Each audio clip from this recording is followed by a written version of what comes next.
Today, our total GDP as Africa is 3.5 trillion US dollars. Americans alone, they have about 24 trillion US dollars. The Europe, they have about 17 trillion US dollars. And yet, in terms of population, we have 1.4 billion people. We have natural resources.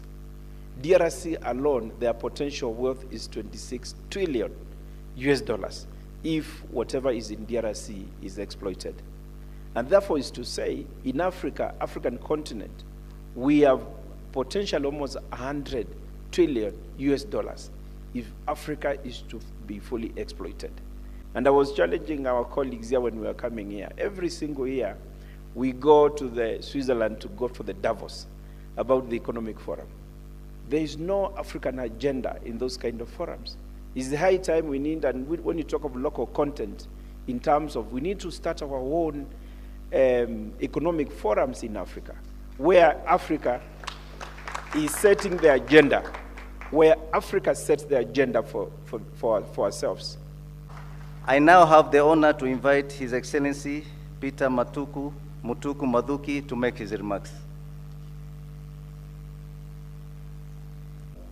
Ladies and gentlemen, of course, I appreciate the East African Chamber of Commerce. I know Charles Kahudu is around, and thank you very much again for working together to ensure that private sector speaks in one voice.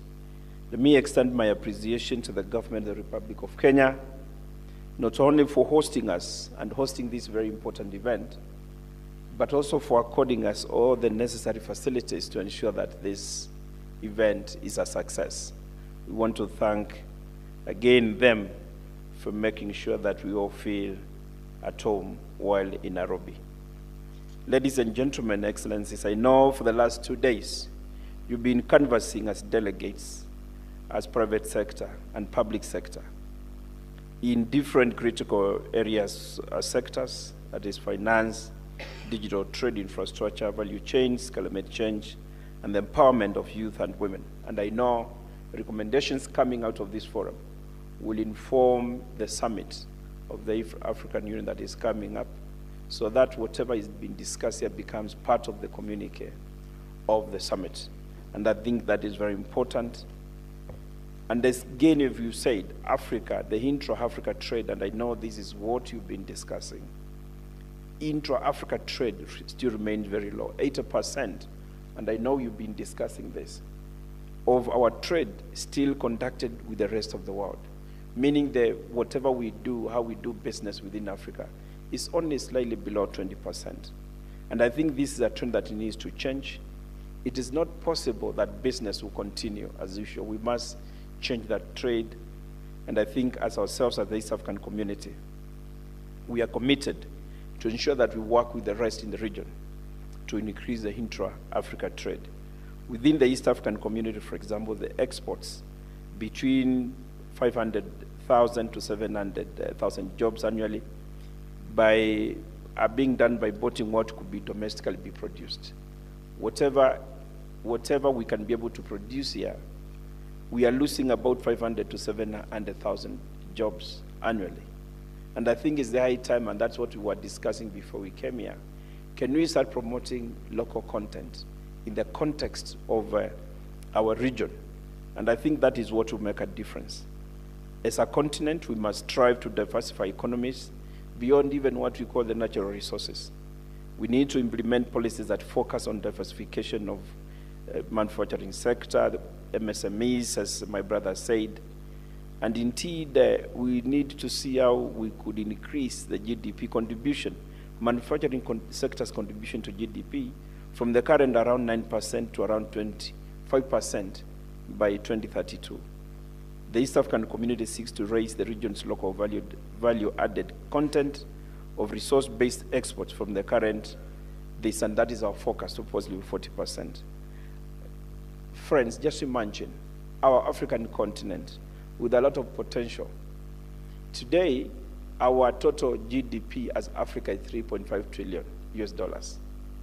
Americans alone, they have about 24 trillion US dollars. The Europe, they have about 17 trillion US dollars. And yet, in terms of population, we have 1.4 billion people. We have natural resources.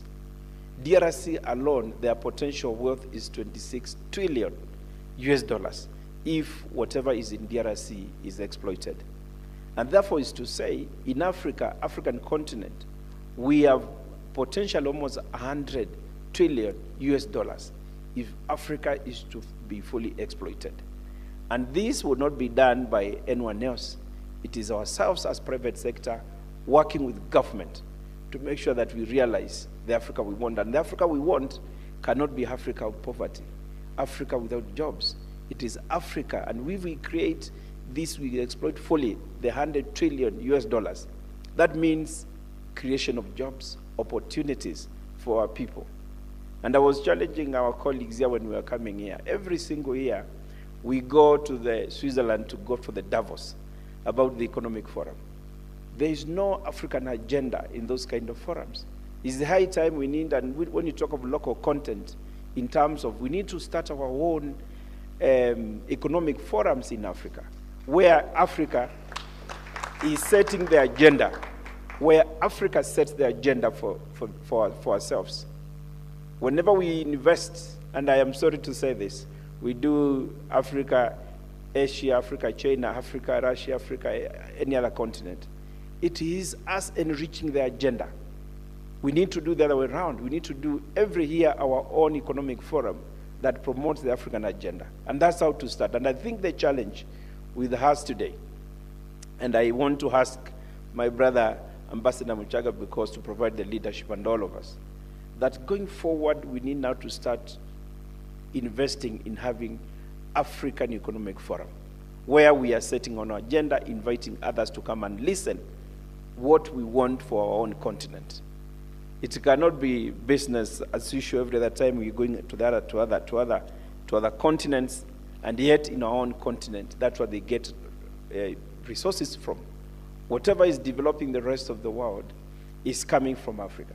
So there is something that is not adding up. Why is Africa not getting developed? And I think this can only be done if we all work together. I like the spirit that on the sidelines of the African Union, we have this kind of engagements, the business summits like this, so that we communicate, we speak with our policymakers, we speak with heads of states, we speak with everyone, and therefore, that way, we shall develop Africa. And therefore, the private sector, you have an important role to play. We need to work together at the national level, at the regional level, at the continental level, speak in one voice. With the principle of inclusivity, you cannot avoid to exclude anyone. We need all to move together going forward. In fact, we as East African community and working with the African Union, we are thinking of even starting Invest Africa as a clear agenda, so that we can now start that campaign of saying the place to invest is Africa. If we all invest in Africa, imagine our people will not be leaving this continent looking for greener pastures out of the continent, but will be getting our jobs. And you know how our people are treated whenever they go out of this continent. Why should we allow that to happen? Yet, captains of industry, you are here.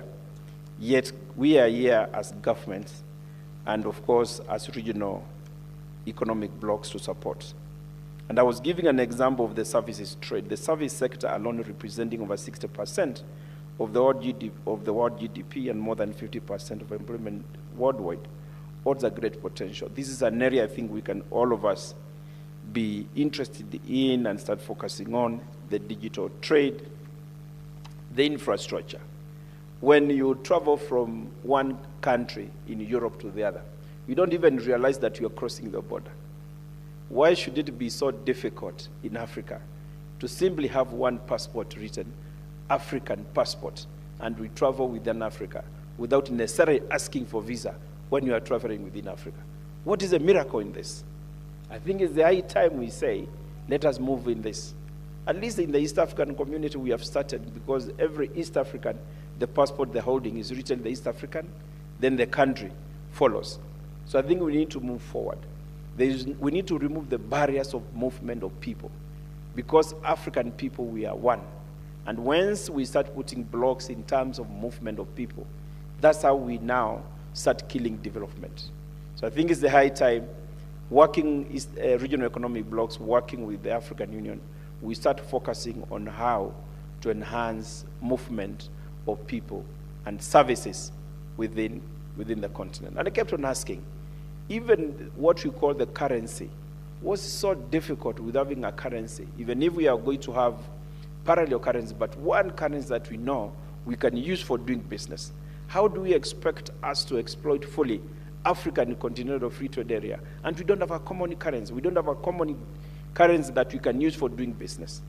Because if you use different currencies, 54 currencies, what happens? If I change Kenya shillings, I used to buy business, I go to another country like Uganda, by the time I change, the value has gone down by 30%. So I think it's a high time we must bite the bullet by saying we need a common currency. Even if it starts at the regional level, we have a currency in East Africa, East African currency, West Africa, and at the end we come with one currency at the region. That is what will facilitate business. And I think yourselves as a private sector, you need to come out strongly to support this. Infrastructure is what transforms, and that's my third point. If you want to travel from Paris to London, you take a train and you move, and in 2-3 hours you are in that place. That's a different country. When you want to move from Switzerland to Italy, there is no problem. But now moving within East Africa, you want to go to DRC from Nairobi, you go to Europe, then go to DRC. Or go to West Africa, you have to go through some place. And that is what we are saying. We need as well to start investing in infrastructure. And that is why we were even discussing with the Commissioner Mushaga saying, suppose there was one African airline that now traverses the entire continent. I'm telling you, the cost of transport, air transport, becomes cheap and manageable. And that again facilitates business. And so is communication, common area network. By the time you move into 54 countries, you need to have 54 SIM cards, changing SIM cards, changing from this to another. Why can't we have simply one SIM card? Taking care of all the security measures, but we still have one SIM card. Even if it's one area code, the way the United States, you start +1, Africa, we should start with +2, and then you put your code country, whatever it is, so that we make communication easy. And that is what will facilitate business. Therefore, private sector, you have a role to play. We need to work closely, become innovative in some of these ideas going forward. My fourth point is the climate action and green transition. We need to close the gap as a continent, and the private sector, you have a role to play in terms of financing the climate action, because that is what will keep our continent safe and our globe safe from all what we are going through. Therefore, Your Excellencies, I want to make my conclusion remarks by assuring you that the East African community is committed to work with the African Union, but also other regional economic blocs to transform our continent. And to me, that is, I think, the only way we will transform if we work together. Captains of industry, you have a challenge ahead of you.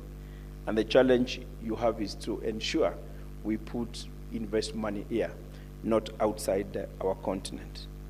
And I think it will be very easy to say in another few years, Africa we want is achieved if we all work together.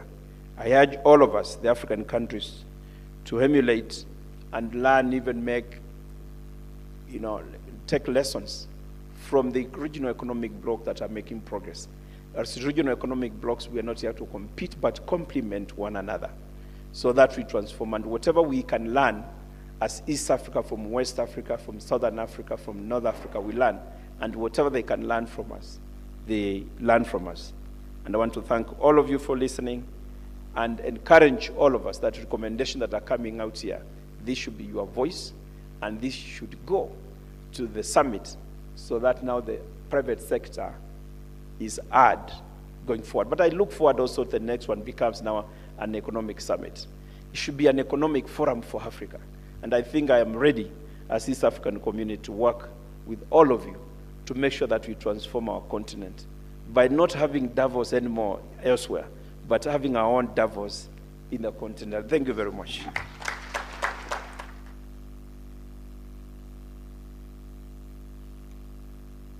Thank you very much. Please subscribe to Tindo for more updates about Africa.